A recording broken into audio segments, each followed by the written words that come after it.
السلام عليكم ورحمة الله وبركاته، عشاق الساحرة المستديرة وعشاق النادي الأهلي في كل مكان. لو أنت أول مرة تشاهدنا ما تنساش تشترك بالقناة وتفعل زر الجرس ليصلك كل جديد.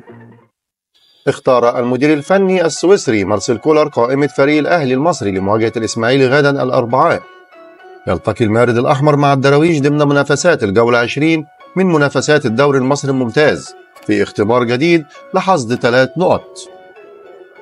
شهدت القائمة استبعاد محمد مجدي قفشة وكريم وليد ندفد وعودة مروان عطية وعمر كمال عبد الواحد. وجاءت القائمة كالتالي: حراسة المرمى مصطفى شوبير، محمود الزنفلي، مصطفى مخلوق. الدفاع محمد هاني، عمر كمال عبد الواحد، رامي ربيعة، محمد عبد المنعم، محمود متولي، علي معلول. خط الوسط مروان عطية، عمرو السولية، أحمد عبد القادر، أحمد نبيل كوكا، أكرم توفيق، بيرسيتاو، رضا سليم، إمام عاشور، حسين الشحات.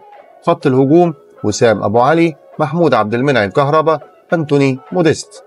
وكان الأهلي قد تأهل إلى نهائي بطولة دوري أبطال أفريقيا لمواجهة الترجي التونسي، ويريد تحقيق انتصار محلي أمام الإسماعيلي غدا. بالتوفيق لنادينا الحبيب. السلام عليكم ورحمة الله وبركاته.